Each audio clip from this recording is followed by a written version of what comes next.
बड़ बहु धारावाहिक आपण मैंने देखिए शांति देवी कहे मु जानी मैंडे तू आरु उपर एबे बहुत रागुचु हेले तमें माने ता उपरे केही भी रागने आरु जहाँ भी किछि करिछि निज घर परिवार को बचाइबा पई करिछि मु मानुछे से किछि न कही एसबू करिछि किंतु से भी मजबूर थिला मु तम मान को भूल बोली कहूने किंतु तमें माने ता उपरे रागने एसबू मु आउ जमा भी सही पारिबेने मैंडी कहे जेजेमा एत सब है पर भी तुम्हें आरु को सपोर्ट करुच अरे से जहाँ सब करिछि ना से सब पूरा भूल आउ से मुझे केबे भी क्षमा करें आज ठारू मोर केही भी भौणी नहांती आज ठारू आरु मो पई मरीगला एपटे शिवांश कहे आराध्या तुम्हें जहाँ सब भावुच से सब भूल से सब मु किछि भी करिने ता छड़ा मते ए सब करिके कौन मिलिबा मते विश्वास कर मु जदि ए सब प्लान करिथांते ताले मु निजे निजर किडनैपिंग काहेकि करिथांते काहेकि गुंडा मानक हाथरू निजे माड़ खाइथांते काहेकि निजर लाइफ को मु रिस्क रे पकैथांते थरे ठंडा मुंडरे चिंता कर आराध्या मु सेमिति किछि भी करिने आराध्या कहिबे बात शिवांश मु किछि भी सुनिबा को चाहने तम मुहरु मु गोटे आ पद भी सुनिबा को चाहने तमे कोन सेटा मु बेस भलो भाबरे जानि सारिछि तमें मैंने केवल धोखा देवा जानिच जिते तमें मते धोखा दे बाहा हो पारुछ ताले ए मिछ किडनैपिंग ड्रामा करने तुम को बड़ कथा तमें ए सब जानी शुणी करिछ जमिति मो सिंपैथी गेन करि परिबो आउ जानी शुणी मते फसई परिबो हेले गोटे कथा मन रख शिवांश एथर मु तम धोखारे जमा भी फसबिने कि मु तम कथा जमा भी शुणिबिने एपटे साइली कहे भाउज तम सहित मोर किसी कथा हबार अच्छे मो सहित टिके साइड को आस रोहिणी कहे कौन है साइली तमे कौन कहबा चाहूच साइली कहे भाउज मते लगुचे एबे आम घरे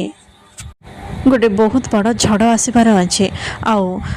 एबे आराध्या और शिवांश मध्य एपर्यंत फेरी नहांते रोहिणी कहे तमें एमती कहीं कहूच साइली कहे ए टिके समय पूर्व मो मैंडी को कॉल करथिले आउ सेपटे बहुत जोरे पार्टी शुणा जाउथिला मते लगुचे सेठी आराध्या भी थिले आउ मैंडी कहा उपरे बहुत जोरे चिल्लाउथिले से बहुत रागी थिबार मते लगुचे एमिति आउ हेनी तो से माने आराध्या को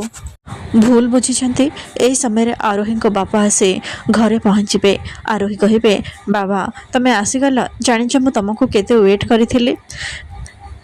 ऋषभ कहे अंकल आम आपण को ही वेट करूँ आसतु बसंतु आम समस्ते एकाठी मिसिकी डिनर करवा मालती कहे समुदी आपण को आम केते समय धरी अपेक्षा करूँ एवं समय हो गला चलतु आगे खाईदबा तापर जाई कथबार्ता हवा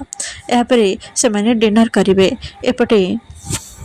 शिवांश कहे आराध्या गोटे थर मो कथा शुणा को चेष्टा कर मु किछि भी करिने आराध्या कहे मु किछि भी शुणा को चाहूने संपर्कर मूल्य कौन सेटा तमें माने जानिना निज लोकों सहित धक्का करवा तांको छलना करवा तांको विश्वास भांगिबा ए सब तम मन को बेस भल भाव जना अच्छे टंका तम मान किछि सब किछि संपर्कर मूल्य तम पाखरे मूल्यहीन सेथिपाई त तमें सब बेले अन्यर भावना आउ इमोशन सहित खेली आसीच आउ आज भी तमें ठीक से ही करिच एबे मोर तम सहित आउ किछि भी संपर्क नहीं मु चली जाउछि शिवांश एही समय रे ताकर मुंड बुलेइबो शिवांश कहे आराध्या तुमर कौन है तमें ठीक अच्छ तो यापर आराध्या बेहोश ही तले पड़े आउ शिवांश को नहीं हॉस्पिटल पहुँचे एपटे शांति देवी कहे मैंडी अरे आरु हूँ ए घर झिया आम परिवार सदस्य ताको मन भितर मारी देने तू पचे ता सह कथा न ताको मन भितर तू पचे क्षमा न कर हेले ताको एमिति भूली जावाटा ठीक हेनी आम आगरू बहुत तक को हर सारीचे एबे आउ काहाको मु हर पारिबिनी मु आउ ए बयस रे सब सही पारिबेने एपटे डॉक्टर कहे शिवांश बाबू तांको बहुत जोरे मेंटली शॉक लगी एवं आमको ताको इंजेक्शन दबा को पड़ो यापर आराध्या चिल्ले की उठी जिबे शिवांश कहे आराध्या तुमर कौन है आराध्या कहे दूरे की रुह मो ठारू मोर किसी भी ट्रीटमेंट दरकार नहीं मु पूरा पूरी ठीक अच्छे ଶିବାଂଶ କହିବେ ନାଇଁ ଆରାଧ୍ୟା, ତୁମକୁ ଏସବୁର ଦରକାର ଅଛି, ତୁମକୁ ଏବେ ଟ୍ରିଟମେଣ୍ଟ ଦରକାର। ଆରାଧ୍ୟା କହିବେ ମୁଁ ଏସବୁ ଆଉ ଧୋକାକୁ ଜମା ବି ସହିପାରୁନି, ଭଲ ହେବ ମୁଁ ଯଦି ମରିଯିବି। ଶିବାଂଶ କହିବେ ଆରାଧ୍ୟା ଏମିତି କୁହନା, ତୁମେ ମୋତେ ଛାଡ଼ି କୁଆଡ଼େ ବି ଯାଇପାରିବନି। ଆରାଧ୍ୟା କହିବେ ମୁଁ ନିଷ୍ପତ୍ତି ନେଇସାରିଛି, ମୁଁ ଏବେ ତୁମ ସହିତ ଆଉ କୌଣସି ସମ୍ପର୍କ ରଖିବିନି। ଏହାପରେ ସେ ବେହୋସ ହେଇ ପୁଣି ଥରେ ପଡ଼ିଯିବେ। ଆଉ ଡକ୍ଟର କହିବେ ଧୀରେ ଧୀରେ ତାଙ୍କର ବିପି ଡାଉନ୍ ହେବାରେ ଲାଗିଛି, ତାଙ୍କୁ ଏବେ ଇଞ୍ଜେକ୍ସନ୍ ଦେବାକୁ ହିଁ ପଡ଼ିବ। ଆଉ ତାଙ୍କ କଣ୍ଡିସନ୍ ଏବେ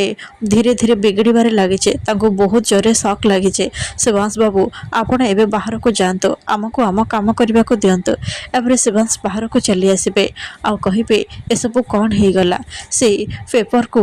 ଆରୋହୀ ଭାଉଜଙ୍କ ବାପା ପଠାଇଥିଲେ, ତା ମାନେ କ'ଣ ଆରୋହୀ ଭାଉଜଙ୍କ ବାପା ହିଁ ଏସବୁ କିଛି ପ୍ଲାନ୍ କରିଥିଲେ। ଆଉ ସେ ତ ମଲ୍ ପ୍ରୋଜେକ୍ଟ ପାଇଁ ଇନଭେଷ୍ଟ ବି କରିଛନ୍ତି। ସେ ଆଉ ରିଷଭ ଭାଇକୁ ଧୋକା ଦେଇକି ଏ ପେପରରେ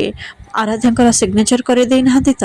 ମୋତେ ଲାଗୁଛି ଏସବୁ ପଛରେ ତାଙ୍କର ହିଁ ହାତ ଅଛି। ରିଷଭ ଭାଇ ଏସବୁ ବିଷୟରେ କିଛି ବି ଜାଣିନଥିବ, ମୋତେ ତାକୁ ଏ ବିଷୟରେ ଜଣାଇବାକୁ ପଡ଼ିବ। ଏହାପରେ ସେ ଘରକୁ ଫେରିବେ ଆଉ ସମସ୍ତେ ଡିନର କରୁଥିବା ସମୟରେ ସବୁକିଛିକୁ ଫୋପାଡ଼ି ଦେବେ। ରିଷଭ କହିବେ ଶିବାଂଶ ଏ କି ପ୍ରକାର ଅଭଦ୍ରାମୀ। ଏହାପରେ ସେ ଆରୋହୀଙ୍କ ବାପାଙ୍କ କଲର ଧରିବେ ଆଉ କହିବେ ତମ ସାହସ କେମିତି ହେଲା ମୋ ସ୍ତ୍ରୀଙ୍କୁ ଧୋକା ଦେବା ପାଇଁ।